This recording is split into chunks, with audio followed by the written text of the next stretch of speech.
Hello, everyone, and welcome to this webinar, Boundaries That Bring You Back to Life Again. I'm so thrilled that you're here today, taking this time for yourself to really tune in, inquire, and learn more about creating boundaries that give you life and nourishment. So I'd love to hear from a few of you just to make sure that you can hear me and that the chat box is working. So go ahead and say hello, and also let us all know where you're from in the world so that we can start calling you into the circle here.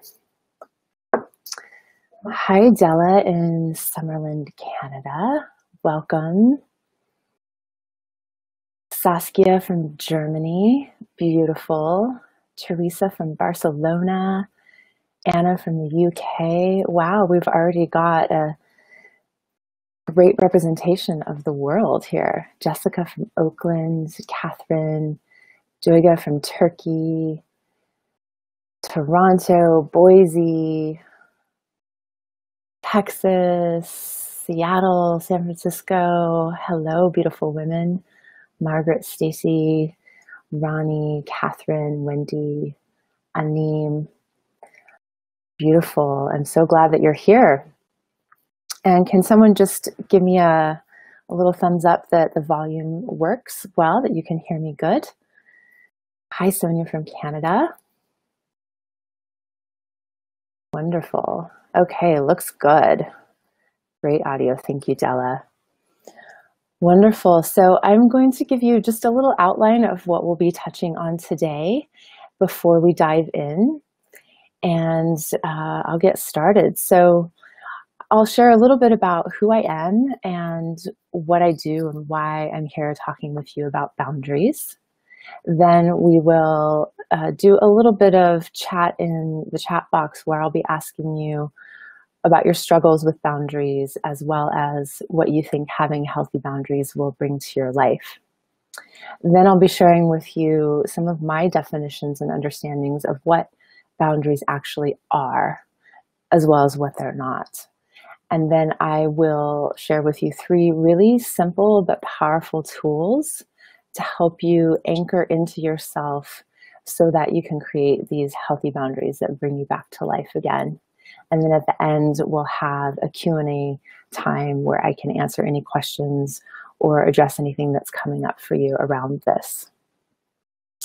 All right, sounds good. We've got Hawaii, Germany again. Wonderful. Welcome, women. I'm so happy that you're here. So my name is Jasmine Patton, and I am a self-care mentor and an inner wisdom coach for women.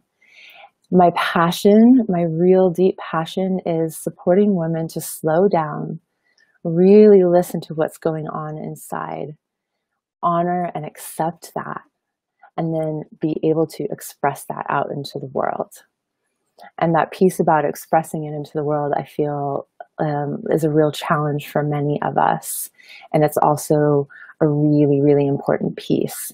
And that's what expressing and creating boundaries can do, is take what's going on inside and create that as an expression into the outer world. So I work with women through one-on-one coaching. I teach classes, online classes, and I'll tell you a little bit about the one I have coming up soon. And I'm also a mentor for her mystery school. So I know many of you are here from Jemana's Daily courses, or you're currently in the mystery school. So I'll tell you a little bit about the mystery school. It's a 9-month program that's online. It's an amazing, amazing deep immersion into deep divine feminine principles and ways of being. It helps you to become a more embodied woman, present in herself, and able to really feel strong in the core of who you are. This is, I went through the program last year and coached Jemana as she was creating it. And now this year I'm going through it again and supporting women through mentorships as they go through the school. And it's just such a powerful and beautiful journey of unfolding into this deep feminine mystery that we exist in. So if you want to learn a little more about that, you can go to hermysteryschool.com, and there's a whole bunch of great information there. So my intention today is to really give you some tools and some understandings of boundaries that will support you to create them in a really graceful and effortless way. Once you've begun practicing what I'm sharing with you, the grace and the effortlessness will come more easily. And I'll tell you a little bit about my story and why I feel like boundaries are so important. I was laying in bed this morning really early thinking about what I was going to share with you, and it just struck me like, oh, this painful memory of all the years that I spent in relationships with men where I was not honoring my boundaries, where I was not declaring them, asking for them, and really I was just letting myself be swayed and brought into the flow of whatever it was that the man wanted as opposed to what I wanted. It was kind of intense. I'm sure a lot of you can relate to this feeling either in relationship or in work or with family, where you're just wanting to have things go easily, or maybe just wanting to experience some love and connection with someone. And that somehow allows us to set aside what is actually really important. So what happened for me was, I just pretty much ignored my deep needs and just surrendered my free will to what was going on in the relationship. And it wound up being really painful. So I found myself in a quote open relationship, even though at my core I'm actually really monogamous. I somehow allowed myself to let that be okay. And in that openness, there were no boundaries. And I remember asking, like, can we have some boundaries? And he said no. And I somehow went along with that. But the result of that was a lot of pain and a lot of trauma that I experienced from really just ignoring my own precious needs. I also came out of that relationship in particular with some debts, some financial responsibilities that I took on that weren't actually mine. So I had some real painful lessons around what happens when I don't hold my boundaries. And that has then spurred me to a real deep inquiry over these last 4 years of what do I need and what are my boundaries? What is important to me, and how do I create boundaries in a beautiful way, not like a hard, pushing away type of way, but a really embodied way that comes from my core. And it's been life-changing, absolutely life-changing. So now I feel like I'm very connected to my needs. I'm able to express them very easily, and I'm finding that I'm met with respect for those needs and honor for those needs from the people around me. At this point now, it's such a change from the past where I was just kind of flowing with whatever's going on. And now the people who know me really just say without me even asking, like, wow, you have really good boundaries. So it feels really amazing to have embodied that to a point where it feels in grace and in ease. So I hope to be able to impart some of that here to you today. So let's use the chat box here, and I would love to hear from you about what are you struggling with around boundaries? I know as women, we often struggle with boundaries. That's just kind of part of what comes with the territory. We tend to be overgiving and wanting to take care of other people before ourselves. So let's see what you have to say about that. What are your struggles with boundaries? I can't wait to hear from you. And in the meantime, it looks like we've got Simona from Prague and Sula from Cyprus, Nancy from Rhode Island, Carmen, Danielle, Gina from the States. Wonderful, welcome. Fearing the consequences of setting the boundaries. Struggling with boundaries with exes, knowing I shouldn't engage or spend time with people that aren't good for me, but still end up doing it. Struggling with feeling deserving to receive or ask for my needs to be met. Don't know how to set them gracefully in a relationship. Feeling neglected when I'm not with my new boyfriend. Willing to give love and light, yet keeping some for myself. Thank you for your shares, women. Keep them coming. This is wonderful. Struggling within in romantic relationships and friendships. Feeling like I can trade my needs temporarily and bring someone around later, but it never works. Struggling with boundaries and intimacy. Sometimes when I speak my needs aloud and they are different from my partner's, it makes me feel like I'm nagging or trying to change them. Struggling with them around work and feeling authentic there, not knowing how to set them and being afraid, not knowing how to communicate it. Co-parenting with a toxic ex is difficult. Relationships, yeah, there's so much juiciness here. Thank you for sharing. How to remain strong, feeling balanced and setting them, the place where it can feel selfish, but knowing the need exists. Let's see. Yes, all of those which are said, not feeling respected as much as I respect them. Not exactly knowing how to be able to decide what my boundaries are. Yes, struggling with relationships again, internal and external boundaries. Struggling to stay connected to my own core when in the presence of others. It's painful to set boundaries and endure the loss. Yeah, more parenting. Thank you for sharing. This is all really deep and beautiful, what you're writing here.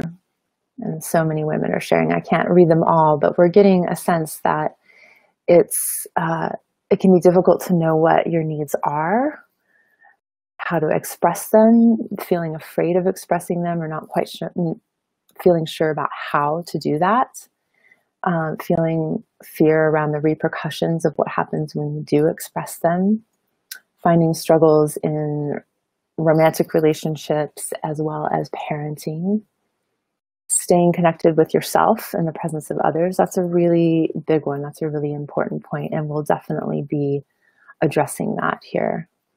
Feeling guilty for putting your needs ahead of others. That's a big one too. Sticking with them after you set them. And yeah. Wow, so much good stuff. So I feel like that really kind of encapsulates a lot of what we're struggling with here. And let's just honor that and recognize that we as women in this world today are challenged with boundaries. And that's okay. And we're not alone. Like, I don't know how many women are here, 100, over 100 right now. And over 500 signed up. So that is a signal that this is something that we're all struggling with. So I just want to name that and honor that we are all struggling with this. And we will address some of the ways to create more ease with this. Yeah. So let me ask you this question then next. So what do you feel would be the benefits of actually having boundaries or healthy boundaries? So we've talked about the struggles. So let's talk about the benefits. If you can imagine into a time when you are feeling really centered in yourself and able to express and communicate them, what could this do for your life? Feel secure in my relationships, self-confidence, breathing perfectly, having more self-respect, feeling empowered, knowing if what I'm feeling is myself or the other, getting back in touch with my creative self, creating a balance and not feeling drained, strength, gratitude, and clarity. Being able to be met because I can meet others in my truth. Standing in my own power and a sense of self-worth, power and energy, honoring myself, feeling secure in myself and my needs, allowing more self-growth and right/good choices, feeling free and aligned with my highest purpose, grounded and calm, owning my truth and brilliance, self-worthiness. Self-worth is a big one, and energy and power, clarity, and knowing and loving myself, being in my body, being contained without being hard. My journey would be easier, more balanced, knowing self, and knowing when to say enough is enough.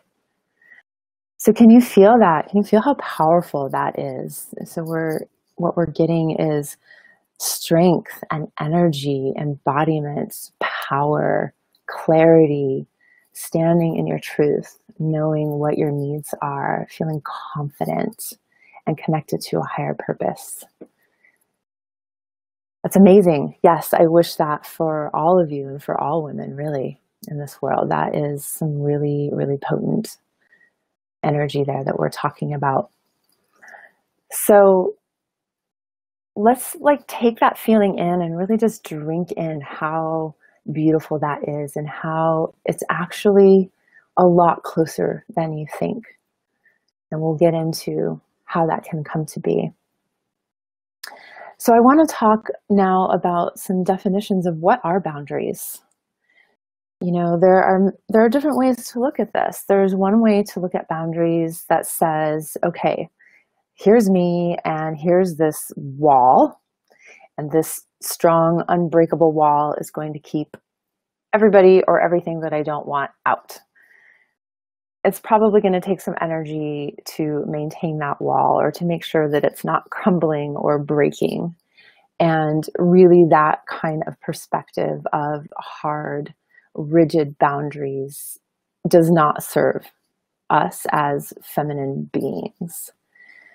So I want to take a different perspective on what boundaries are. And if some of you watched the video that Jemana shared introducing this webinar, she talked about how boundaries are alive and permeable and flexible and really current with what is actually going on inside of us. So that doesn't mean that they're just kind of floaty and someone can come in and push them over. What it means is that they're connected to you, to what's actually really going on and what's really true for you. So when we can make the boundaries feel alive and able to adapt to life, then that really connects more to how the feminine energy flows. And the one really important point I want to make is that boundaries are more about keeping yourself in a beautiful, nourishing, held container, and keeping yourself full in this container without leaking out, as opposed to keeping other people out and away. So there's a sense of turning towards yourself to create boundaries, as opposed to turning outwards and pushing away. I found a quote from Brene Brown that is really, really simple and profound. And she says, boundaries simply are what's okay and what's not okay. And I want to add to that piece, what's okay and what's not okay for you. Because what we're talking about is turning towards you and really figuring out what's going on there, and then being able to come from the inside out as you create these boundaries. So I'm just curious if this is kind of a new perspective for anyone, or if this is something you've been thinking about. Let me know in the chat box. Desiring more conscious control of my energy field, what I allow in, and removing the energy leaks. Yes, absolutely. Let's see what anyone else might have to say about that. Yeah, thinking about it, but not sure how to do it. We'll definitely get to that, Ronnie, in our practices. Um, so something else I want to say about that is, so the way we treat ourselves is how we set the standard for others to treat us. So again, it's that turning towards the self and having things come out from there. Okay, we've got some comments here. Yeah, most of the time the boundaries are viewed as a rigid wall that excludes, but it's helpful to think of turning towards self. Great. It feels like a much more positive no versus harsh or rigid. Absolutely. And really, it's like the feminine perspective as opposed to a masculine perspective. And there's nothing wrong with the masculine. It just tends to be, it can be hard or rigid or set. And from this feminine perspective, it's more responsive to what is going on in our lives. So it gives us more room to be the mysterious, multifaceted women that we are. Loving the idea of containing versus keeping out. Yeah. Still feeling the sense of guilt around setting them. Establishing boundaries means first I have to forgive and release that which I've carried with me. Yeah, I feel like that's a really important point, Heather. Thank you for bringing that up. So as we're entering this exploration into boundaries, there is a need for us to be compassionate with ourselves for the ways that we have not set boundaries in the past. Because the truth is, I mean, where did we get good modeling for this? You know, if we're lucky, maybe we had some parents or aunties around us who set good, healthy boundaries. But I will say that culturally and in this world, there tends to be this focus on taking care of everyone else as opposed to ourselves. So it's really important to just have some love and compassion for ourselves as we're entering this new exploration, because it doesn't really do any good to beat ourselves up for not having done it in the past, especially if we weren't given good models for that. And so, you know, just in you being here and engaging in this conversation and sharing this time with me and the other women, you're stepping into a new possibility and a new paradigm. And that is worth celebrating.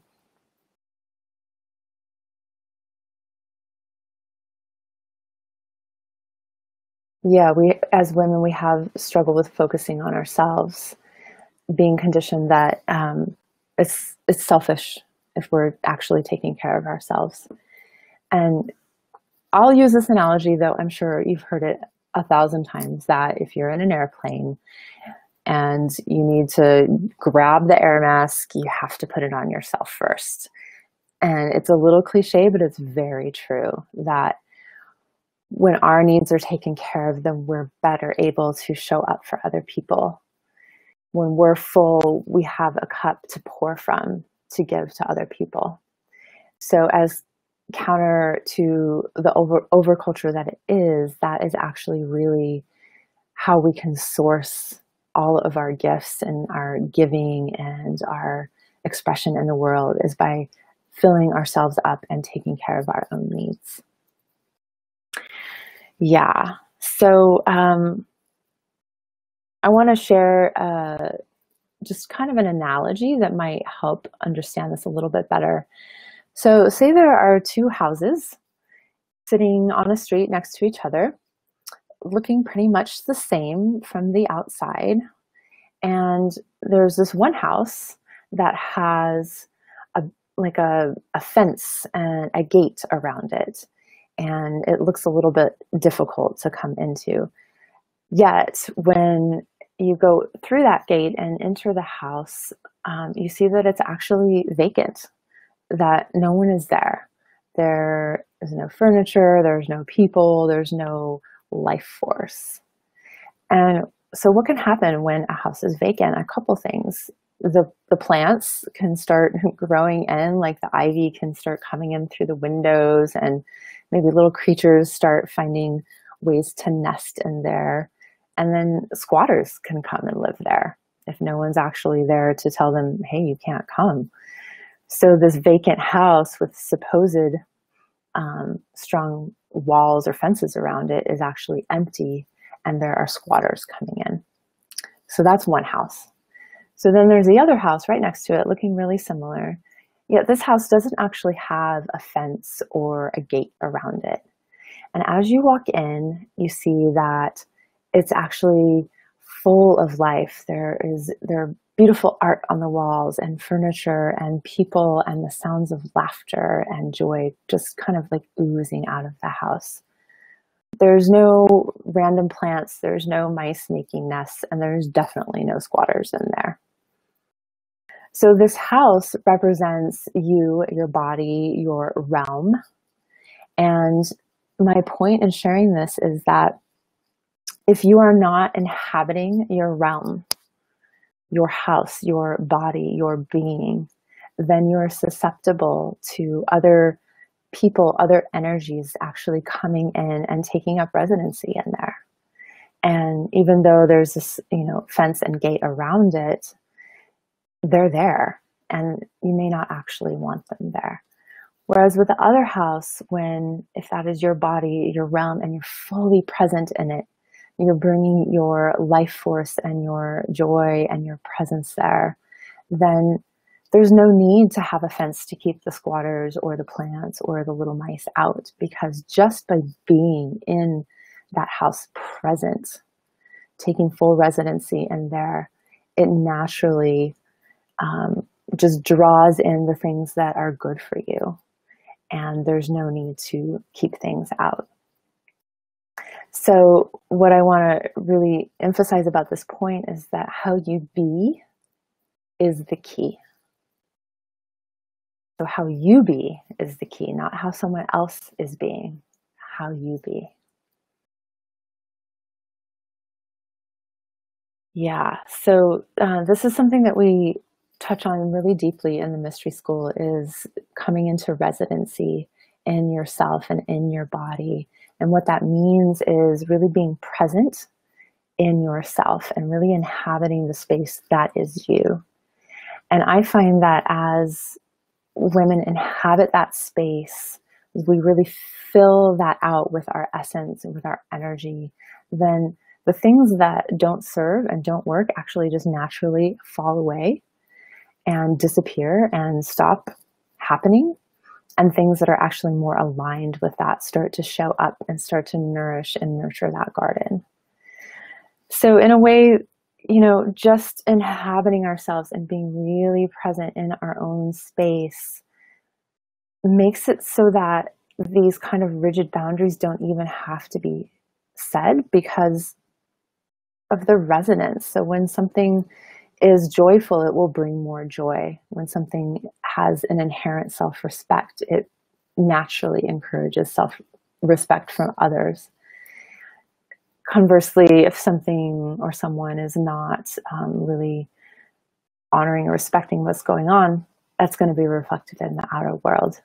So that's why it's so important to be really focusing on ourselves, our center, our resonancy, so that we can really inhabit this beautiful being that we are. And then naturally, everything around us will start coming into resonance with that. And whatever is not in resonance will fall away.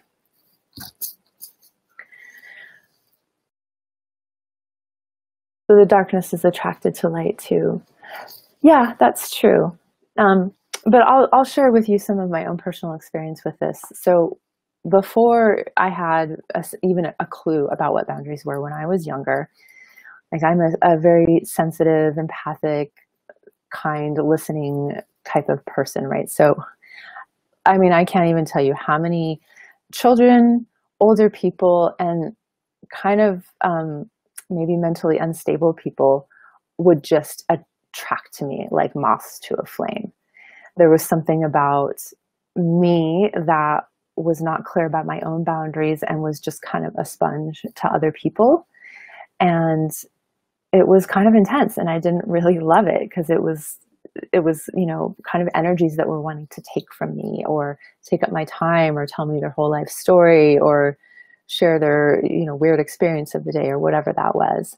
And as I became present in myself and really filling myself out and respecting what was going on inside, like that just naturally stopped happening. I didn't have to say, oh, no, please don't talk to me. It just, those people didn't show up in my world anymore. Yeah. So now I would like to share with you the 3 tools that can start to help you inhabit yourself and express some boundaries out into the world. So the first one is tend to your body. So I'm starting with this one because it's very simple, but it's very, very important. So there are 2 pieces in this. One is, are you hungry? Are you well fed? Are you tired? Are you well rested? Because if you are hungry, or if you're super tired, exhausted, it's just really hard to hold boundaries. I mean, at a very foundational level, when you're hungry, low blood sugar, things like that, or just, haven't slept much and feeling really off, it's just easy to be off your center and not actually present in your body. So as obvious as it sounds, this could be a real key piece to some of you who are listening. I know it was for me. I used to just really disregard my hunger or my need for sleep, especially in relationships, so that I would eat dinner really late, or I would only get 5 hours of sleep because that's what my partner was doing. And I was just off. I was not feeling strong. I was not feeling in my center, confident, anything like that. And then from there, it was a lot harder to express what I actually needed or even have very coherent thoughts, to be honest. So this first tool of tending to your body is really important. And it's also the first place where you can start to have a very foundational relationship with yourself in a respectful way. Like if you can respect your own needs to eat and sleep, then you are well on your way to having a greater respect for yourself and then having that ripple out into the world. Yeah, Dominique says she eats late all the time due to her partner's timetable. Yeah, I've done that. And in the end, it didn't work for me. And now that I'm actually eating when it works for my body, oh my gosh, I feel so much better. And then also what's happening is because I'm just saying, hey, these are the times that I need to eat, and this is the amount of sleep I need to get. And when I go to bed, then the whole rest of my world and the people in it can naturally organize around that to actually support it. And it's not hurting anyone for me to eat at 6:30 instead of 7:30 if it's important to me. And then they get to see the benefits that happen when I'm well fed and well rested. And it's good for everyone. So first tool, tend to your body, make sure that you are fed and rested.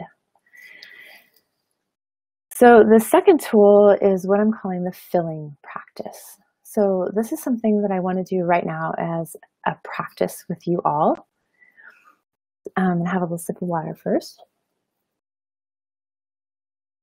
Tending to my needs. So if you can, I would love for you to stand up.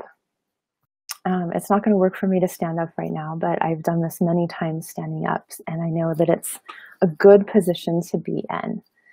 And if you can't, you can just rest on your chair that you're sitting in. So before let's see, I think we'll just go into practice. So find your feet just underneath your hips so that they're about hip width apart. And bend your knees just slightly so that you have a nice rooted and flexible connection with the earth or whatever it is that you're standing on. Then place one hand on your heart and another hand on your belly. And let's just close eyes and take some deep, slow breaths.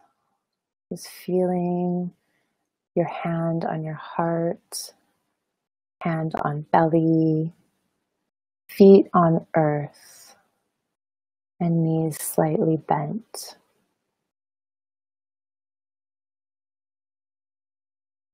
Deep breaths in and out. And 2 more. In and out. And last one, in and out. So allow yourself to feel your mind and the energy that is in your head, all the swirling and thinking that's going on there. And let that energy start to drop into the cradle of your heart. Just allowing that energy to naturally and easily rest down into your heart where your hand is. And take another deep breath in that place,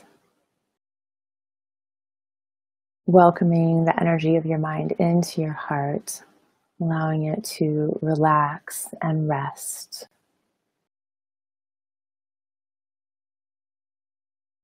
Now, allow this energy that is your mind and your heart to drop down even further,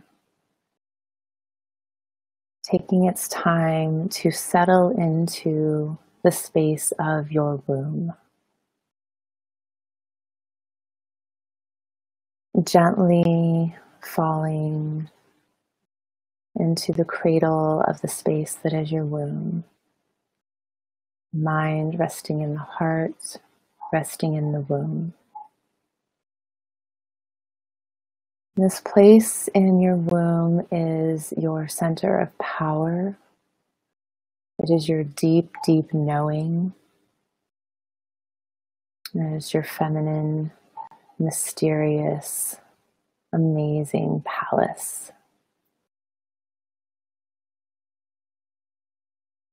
So allow yourself to bring your full presence into your womb and feel this energy start to really fill.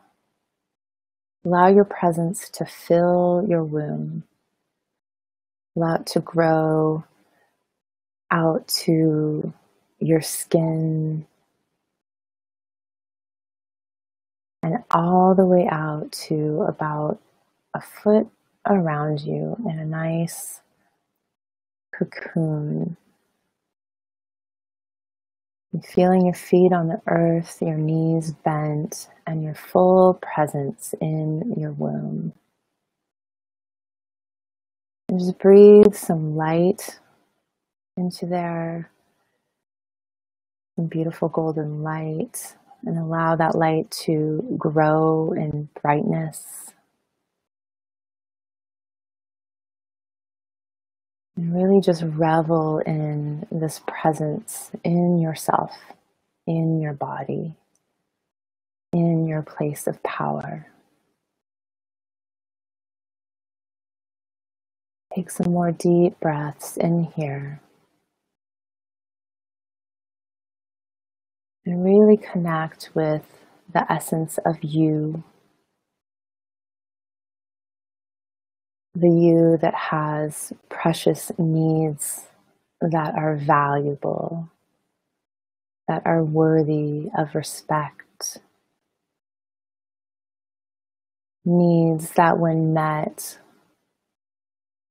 will make you feel more brilliant and will benefit all those around you.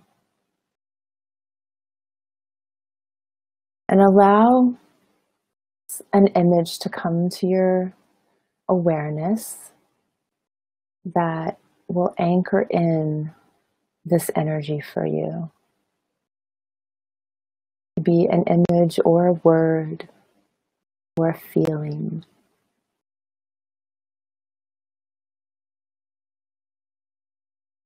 So what is arising as I ask you, what is the image or word or feeling in this center place of you in your womb?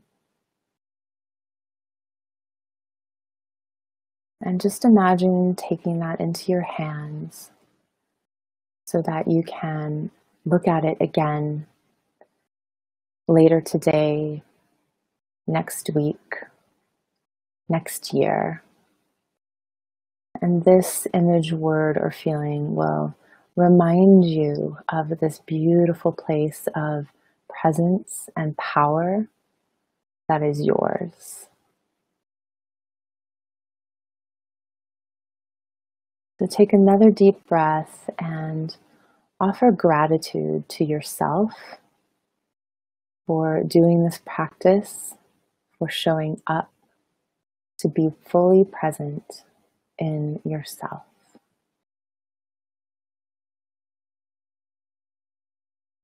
Now you can allow the energy of your heart and mind to rise back up slowly into their right places. You feel your feet on the ground, your knees slightly bent, hands on belly and heart, and breath moving your chest up and down. And take one last sweet breath and then open your eyes.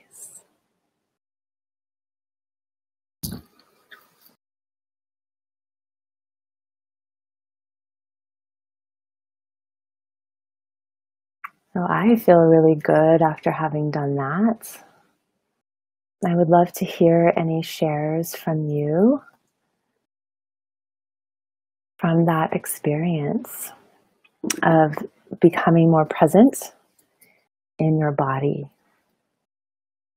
Amazing, full of light, Mother Mary, soft love, full of light, very relaxed.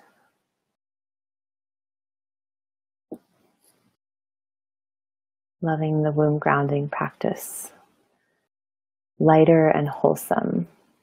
A shining pearl I found, lovely.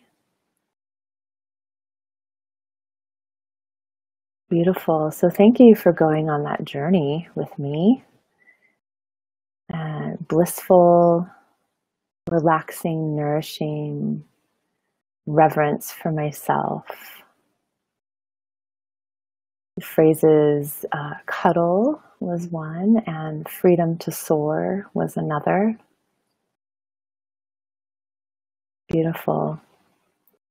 So this place that we just touched in and this energy that we just created is a beautiful ground from which to connect to your needs and to create boundaries from. So remember, we talked about how boundaries could be like these rigid, hard, difficult things to do when it's pushing from the outside. But now we're tapping into this place where it is relaxing and nourishing and clear and beautiful. So my question to you is, what if when you're thinking about boundaries, you connect to this place, that you come from this place? How would that be?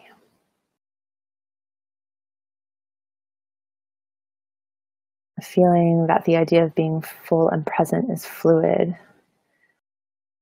It's not static, not to be achieved in one breath. It's continually nourishing, liberating, too fearful to try, honestly. Thank you for sharing that, honestly. I appreciate that. And that's okay. That's totally okay. It can be a big deal to become present in our bodies. So you will get a recording of this. And if you feel called to try it again at another time, then it's here for you. Yeah. Like an ever-changing tide. Being able to use that space as a guideline for how I should feel is a great idea. Absolutely. Yeah. So I'll just share with you a little story about how I was able to use this practice in my own life. So I was working with Jomana many years ago. We were doing womb circles where we would spend this time getting present in the womb, filling the space, really being with it. And I would take walks in the park here in Ashland, and I started to notice that every single time I crossed paths with another person, this happened. like I contracted, I withdrew, I got smaller, I got kind of scared, and I just wanted to turn away from them. I kind of figured that wasn't really working for me. So I started to do this practice while I was walking of, okay, here comes the person, noticing my impulse to shrink and contract, and instead feeling my feet on the earth, knees slightly bent, and presence in my room, and then filling the space. And I tell you what, that worked like a charm. I stopped feeling afraid of other people. I stopped feeling like other people were going to come, kind of into my space, and then I had to turn away from them. And instead got to really see that there were two options. There was the shrinking and getting smaller and hoping that maybe they didn't see me or they couldn't come get me or whatever that was, or this idea of filling the space with my energy, filling with me, and allowing that actually to be my protection. It's pretty fascinating, right? That it seems like turning away or getting smaller from a perceived threat, whether that threat is real or not, is the way to deal with it. But actually this idea of filling the space with your energy and what you actually want to have in your field is the way of protection, is the way of creating more of what you want. Yeah, so someone shared that their mind was very active and it was difficult to experience. And that's okay. That's totally normal. And that's part of the process. So like I said, if you're willing to try this again, it's here for you. So experiment with this. Experiment with what it's like to, instead of shrink and pull away, to actually fill your space and see what happens, what you're met with, what shifts in your world as you start to play with this. So again, thanks for joining me on that journey. So now I'll share with you the third tool, and it's really about saying no. And so I'm so passionate about using this word no and the power of it that I've created a whole 4-week class that you can learn more about on my website, and I'll share that with you later, that really supports you to go through learning how to understand what your needs are and how to express them, and all the different ways that you can use the word or the concept of no to create boundaries and to create more of what you want in the world. And it's called Say No Like a Pro. And I'll share that with you later. So I'm taking one of my scripts for saying no from that class to share with you today. So no generally is a tool that you can use for discernment, to kind of say, not this, but this.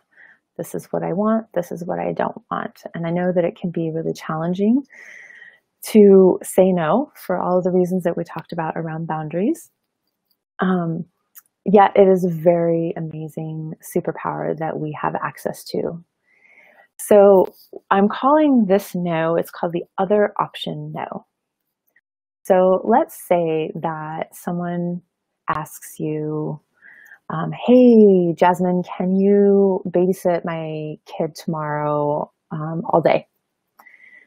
So my invitation to you first is to really take a pause and to turn towards yourself and ask the question, okay, she wants me to watch her kid all day tomorrow. Does that work for me? Does that work for me? That can be a huge shift right there, because a lot of times we're just kind of entrained to say, yes, I can do that. Yeah, you need me? Yes, whatever it is. Yes, yes, yes. And what happens when you actually turn towards yourself and say, does this work for me? How does this feel? How would this feel if I actually did this? So let's say that I turn towards myself and I go, well, this sort of works for me. Like, it actually doesn't work for me to watch the kid all day, but it would work for me to watch her from 2 to 5. So the other option, no, the script goes like this. Basically, it says, this doesn't work for me, but this does. So my friend would ask me the question, I turn towards myself and I figure out what actually works for me. And I turn to her and I say, hey, I'd love to watch your kid tomorrow. All day doesn't work for me, but from 2 to 5 does. How does that work? So this other option, no, can be used in so many situations. And the deep purpose of it is to invite you to turn towards yourself and to inquire, does this work for me? If the answer is no, of course, you can just say, no, I can't actually watch your kid tomorrow. But if the answer is, it sort of works for me, but it would work for me better if it looked like this. So this is one really powerful way to start exercising, expressing what your boundaries are. And what I love about it is that it still allows you to help other people and to serve other people, but really in the context of what works for you and how can you actually best show up to do that service for someone else. So the other option, no, this works, but this doesn't. So we've got our 3 tools: tending to your body, the filling practice, and the other option, no. So I'm going to type in the chat box right here where you can find more about the class. It is a 4-week class and it's in a small group of women, and it's in either Wednesdays or Saturdays in April. And I would love to have you along if you'd like. The women who've gone through it already have experienced some really beautiful, powerful changes in their life around feeling confident, not feeling guilty anymore, being more connected to their own needs, and really being able to gracefully express what they need in the world. So there we have it. So now, in our last little bit of time together, I would love to open it up for any questions you might have. Just type them in the chat box and let me know how I can support you with boundaries and anything that might have come up today. And again, I'm so grateful that you're here and that you took the time to focus on yourself and this really, really important topic and exploration of boundaries. Yes, Dominique, there will be a recording of this. Absolutely. So just keep your eyes peeled for that. You're welcome, Sally. Thank you. Thank you, Dominique. Thank you, Della.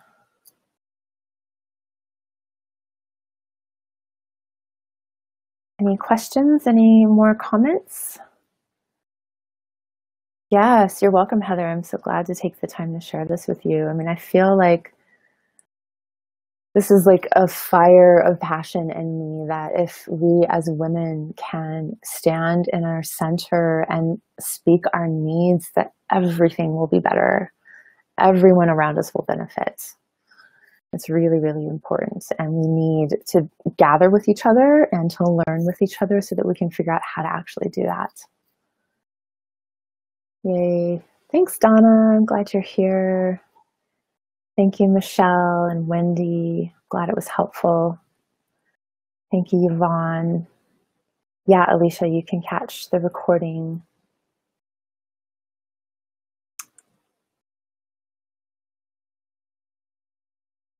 Well, there's a lot coming in, so let me try and get these.